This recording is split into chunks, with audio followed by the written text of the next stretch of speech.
গত ৯ মার্চ ২০২৬ তারিখে গণপ্রজাতন্ত্রী বাংলাদেশ সরকারের ডাক, টেলিযোগাযোগ ও তথ্য প্রযুক্তি মন্ত্রণালয়ের আওতাধীন তথ্য ও যোগাযোগ প্রযুক্তি বিভাগের রাজস্ব খাতভুক্ত বিভিন্ন পদে সরাসরি জনবল নিয়োগের লক্ষ্যে নিয়োগ বিজ্ঞপ্তি প্রকাশিত হয়েছে। ictd.teletalk.com.bd ওয়েবসাইটের মাধ্যমে বাংলাদেশি নাগরিকদের নিকট থেকে অনলাইনে আবেদনপত্র আহ্বান করা হয়েছে। অনলাইন ব্যতীত কোনো আবেদন গ্রহণ করা হবে না। চলুন দেখে নিই কোন কোন পদে কি কি যোগ্যতা সাপেক্ষে কতজন নিয়োগ দেয়া হবে। পদের নাম, গ্রেড ও বেতন স্কেল। জাতীয় বেতন স্কেল 2015 অনুযায়ী প্রথমেই আছে 13তম গ্রেডে কম্পিউটার অপারেটর পদে 2 জন। যোগ্যতা চাওয়া হয়েছে কোনো স্বীকৃত বিশ্ববিদ্যালয় হতে বিজ্ঞান বিভাগে স্নাতক সম্মান বা সমমানের ডিগ্রি এবং দক্ষতা হিসেবে কম্পিউটার মুদ্রাক্ষরে প্রতি মিনিটে বাংলায় 25 শব্দ এবং ইংরেজিতে 30 শব্দের গতিসহ সংশ্লিষ্ট বিষয়ে স্ট্যান্ডার্ড অ্যাপটিটিউড টেস্টে উত্তীর্ণ হতে হবে। এরপরে আছে 14তম গ্রেডে ক্যাশিয়ার পদে 1 জন। এক্ষেত্রে যোগ্যতা চাওয়া হয়েছে কোনো স্বীকৃত বিশ্ববিদ্যালয় হতে বাণিজ্য বিভাগে স্নাতক ডিগ্রি এবং কম্পিউটারে ওয়ার্ড প্রসেসিং সহ কম্পিউটার চালনায় দক্ষতা ও অভিজ্ঞতা থাকতে হবে। এরপরে আছে 16তম গ্রেডভুক্ত ডাটা এন্ট্রি কন্ট্রোল অপারেটর পদে 2 জন।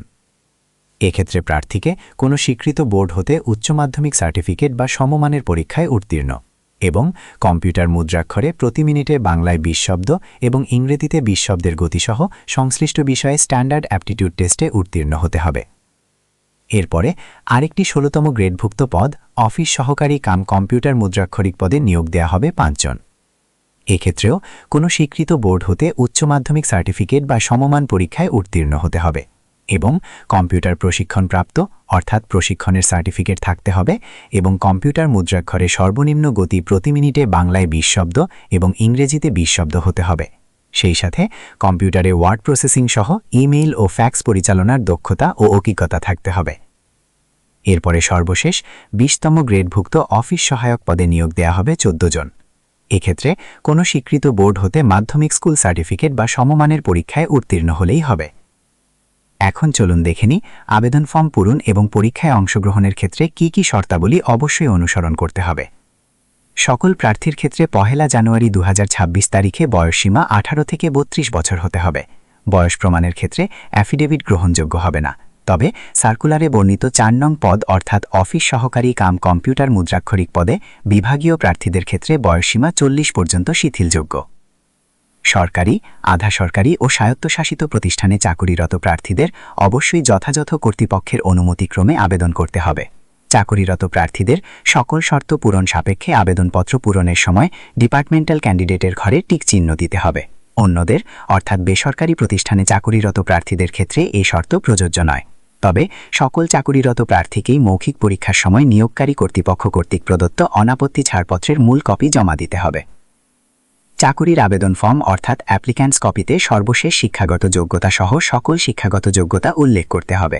অন্যথায় চাকুরির জন্য নির্বাচিত হলে চাকুরির আবেদনে উল্লেখিত সনদ ব্যতীত চাকুরির আবেদনের পূর্বে অর্জিত অন্যান্য শিক্ষাগত যোগ্যতা সনদপত্র অন্তর্ভুক্ত করার সুযোগ থাকবে না।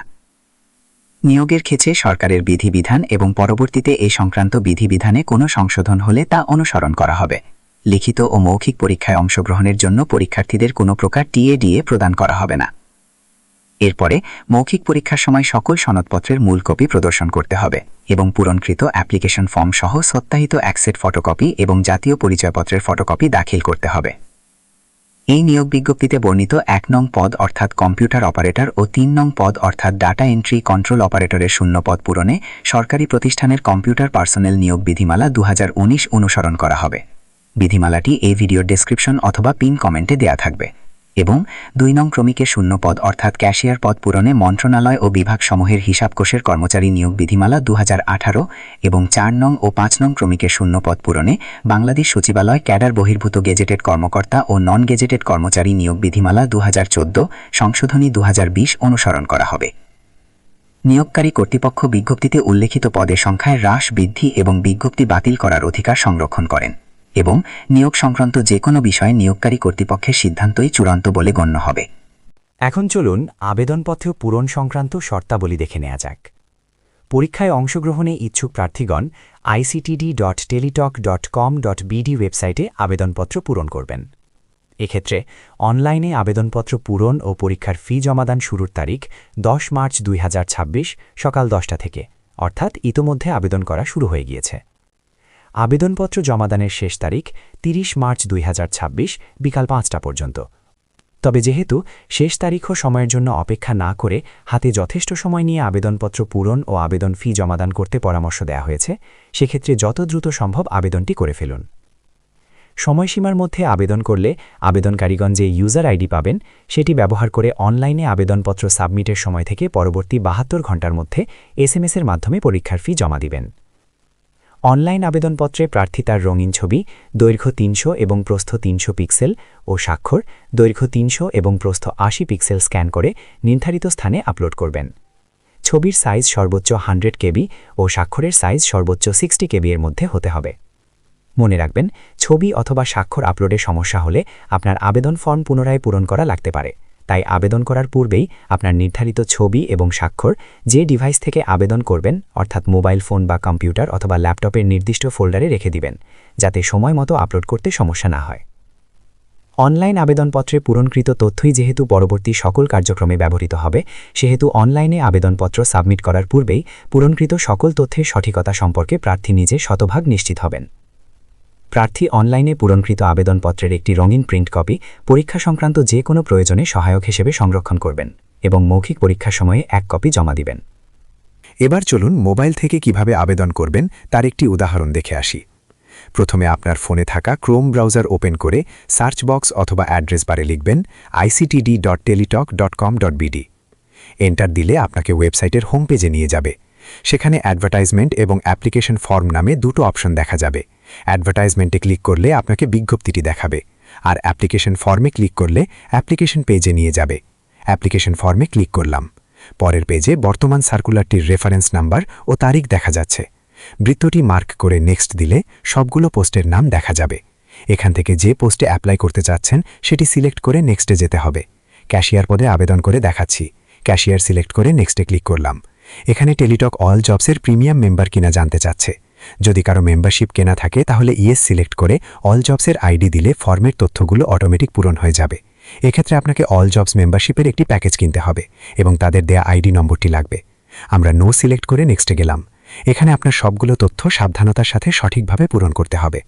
প্রথমে আপনার নাম ইংরেজিতে, তারপরে আপনার নাম বাংলায়। এরপরে আপনার বাবার নাম ইংরেজিতে, তারপরে আপনার বাবার নাম বাংলায়। তারপরে আপনার মায়ের নাম ইংরেজিতে, তারপরে আপনার মায়ের নাম বাংলায় লিখতে হবে। ন্যাশনালিটি বাংলাদেশি দেয়াই থাকবে। তারপরে ধর্ম, লিঙ্গ সিলেক্ট করে দিতে হবে। ন্যাশনাল আইডি বা জাতীয় পরিচয়পত্র থাকলে ইএস দিয়ে আইডি নাম্বার দিতে হবে, না থাকলে নো দিবেন। এক্ষেত্রে জন্ম নিবন্ধনে ইএস দিয়ে জন্ম নিবন্ধন নাম্বার দিতে হবে। এই দুটির যে কোনো একটি থাকলেই চলবে, তবে এনআইডি থাকলে জন্ম নিবন্ধন না দিলেও চলবে। পাসপোর্ট থাকলে ইএস দিয়ে নাম্বার দিবেন, না থাকলে নো দিবেন। ম্যারিটাল স্ট্যাটাস বা বৈবাহিক অবস্থার ঘরে অবিবাহিত থাকলে সিঙ্গেল দিবেন। বিবাহিত হলে ম্যারিড সিলেক্ট করে স্পাউস নেমের ঘরে স্বামী বা স্ত্রীর নাম দিতে হবে। ডিভোর্সড, বিধবা বা বিপত্নিক হলে আদার দিতে হবে। সবসময় ব্যবহৃত মোবাইল নাম্বারটি দিবেন, কারণ এটি পরবর্তী সকল পর্যায়ে দরকার হবে। ইমেল অ্যাড্রেস দিবেন। কোটা থাকলে সংশ্লিষ্ট ঘরটি সিলেক্ট করবেন, না থাকলে নট অ্যাপ্লিকেবল সিলেক্ট করবেন। কোনো চাকরিতে কর্মরত থাকলে ডিপার্টমেন্টাল স্ট্যাটাসের ঘরে সেটি সিলেক্ট করে দিবেন। বেসরকারি চাকরি করলে অথবা কোনো চাকরি না করলে নট অ্যাপ্লিকেবল সিলেক্ট করবেন। বর্তমান ঠিকানা, স্থায়ী ঠিকানা সঠিকভাবে পূরণ করবেন। দুটো ঠিকানা যদি একই হয় সেক্ষেত্রে প্রথমে প্রেজেন্ট অ্যাড্রেস বা বর্তমান ঠিকানার ঘরগুলো পূরণ করবেন। এরপরে সেম অ্যাজ প্রেজেন্ট অ্যাড্রেসের ঘরে ক্লিক করলে অটোমেটিক পূরণ হয়ে যাবে। এরপরে শিক্ষাগত যোগ্যতা, জব এক্সপিরিয়েন্স থাকলে সেগুলো পূরণ করতে হবে। আদার কোয়ালিফিকেশনস অবশ্যই থাকতে হবে এবং ইএস সিলেক্ট করতে হবে। এরপরে ক্যাপচা কোডটি পূরণ করে ডিক্লারেশনে টিক দিয়ে সাবমিট করতে হবে। পরের পেজে পূর্বনির্ধারিত ছবি এবং স্বাক্ষর আপলোড করে সাবমিট করলে পূরণকৃত অ্যাপ্লিকেশন কপিটি দেখা যাবে। সকল তথ্য ভালোভাবে চেক করে নেবেন। সব ঠিক থাকলে অ্যাপ্লিকেশনে থাকা ইউজার আইডি ব্যবহার করে টেলিটক সিম দিয়ে টাকা পেমেন্ট করবেন। এসএমএস প্রেগমের নিয়মাবলী ও পরীক্ষার ফি প্রদান। অনলাইনে আবেদনপত্র, অ্যাপ্লিকেশন ফর্ম যথাযথভাবে পূরণ করে নির্দেশনা মতে ছবি এবং স্বাক্ষর আপলোড করে আবেদনপত্র সাবমিট করা সম্পন্ন হলে কম্পিউটারে ছবিসহ অ্যাপ্লিকেশন প্রিভিউ দেখা যাবে। নির্ভুলভাবে আবেদনপত্র সাবমিট করা সম্পন্ন প্রার্থী একটি ইউজার আইডি, ছবি এবং স্বাক্ষরযুক্ত একটি অ্যাপ্লিক্যান্টস কপি পাবেন। অ্যাপ্লিক্যান্টস কপিতে যে ইউজার আইডি নম্বর দেয়া থাকবে সেটি ব্যবহার করে প্রার্থী নিম্নোক্ত পদ্ধতিতে যে কোনো টেলিটক প্রিপেইড মোবাইল নম্বরের মাধ্যমে 2টি এসএমএস প্রেরণের মাধ্যমে 1 থেকে 4 নং ক্রমিকের অর্থাৎ 13 থেকে 16 গ্রেডের পদগুলোর জন্য পরীক্ষার ফি বাবদ মোট 112 টাকা এবং 5 নং ক্রমিকের অর্থাৎ 20তম গ্রেডভুক্ত অফিস সহায়ক পদের জন্য মোট 56 টাকা অনধিক 72 ঘণ্টার মধ্যে জমা দিতে হবে। তবে সকল গ্রেডের পদের ক্ষেত্রে অনগ্রসর শ্রেণীর অর্থাৎ ক্ষুদ্র নৃগোষ্ঠী, শারীরিক প্রতিবন্ধী ও তৃতীয় লিঙ্গের প্রার্থীগণ আবেদন ফি বাবদ মোট 56 টাকা জমা দিবেন। এক্ষেত্রে বিশেষভাবে উল্লেখ্য যে অনলাইনে আবেদনপত্রের সকল অংশ পূরণ করে সাবমিট করা হলেও পরীক্ষার ফি জমা না দেওয়া পর্যন্ত অনলাইন আবেদনপত্র কোনো অবস্থাতেই গৃহীত হবে না। প্রথম SMS ICTD space user ID লিখে সেন্ড করতে হবে 16222 নম্বরে। প্রথম SMS এর রিপ্লাই আসবে applicants name TK112/56 will be charged as application fee. Your PIN is ... To pay fee, type ICTD space yes space PIN and send to 16222. অর্থাৎ রিপ্লাইতে আসা pin ব্যবহার করে দ্বিতীয় SMS করতে হবে।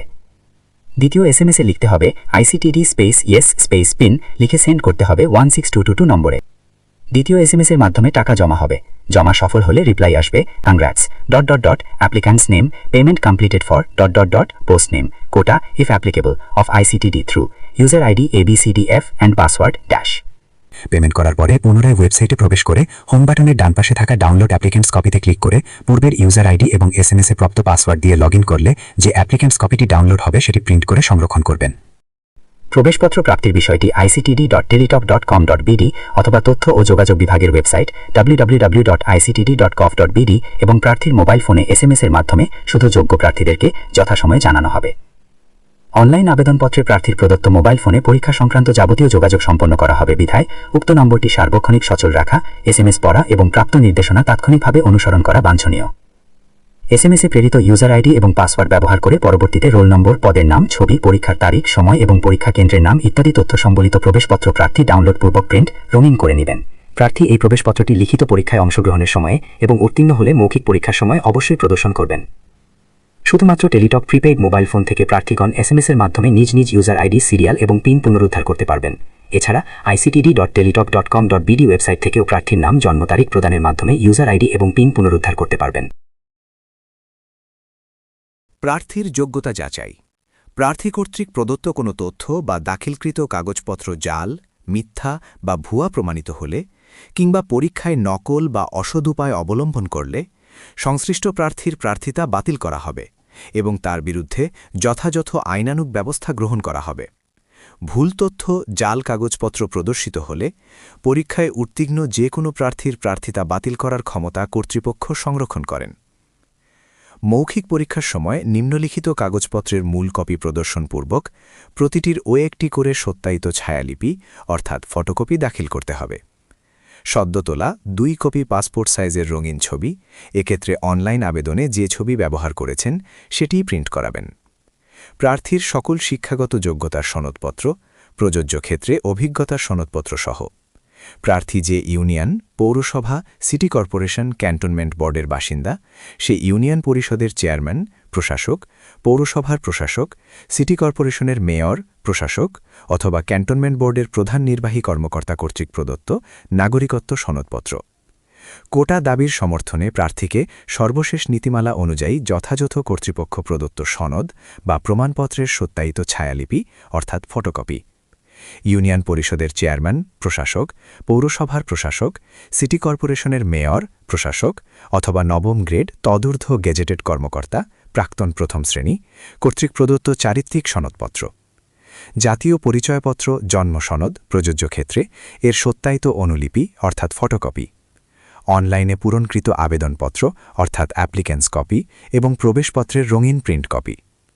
বিজ্ঞপ্তিতে উল্লেখ করা হয়নি এমন যে কোনো বিষয়ে জনপ্রশাসন মন্ত্রণালয় কর্তৃক জারিকৃত বিধিবিধান বা প্রদত্ত মতামত প্রযোজ্য হবে। বিজ্ঞপ্তিটি ডাক, টেলিযোগাযোগ ও তথ্য প্রযুক্তি মন্ত্রণালয় এর আওতাধীন তথ্য ও যোগাযোগ প্রযুক্তি বিভাগের প্রশাসন অধিশাখার যুগ্ম সচিব ও বিভাগীয় নিয়োগ কমিটির সভাপতি জনাব মোহাম্মদ সাইফুল হাসান কর্তৃক 9 মার্চ 2026 তারিখে স্বাক্ষরিত এবং একই তারিখে তথ্য ও যোগাযোগ প্রযুক্তি বিভাগের ওয়েবসাইট www.ictd.gov.bd তে প্রকাশিত হয়েছে।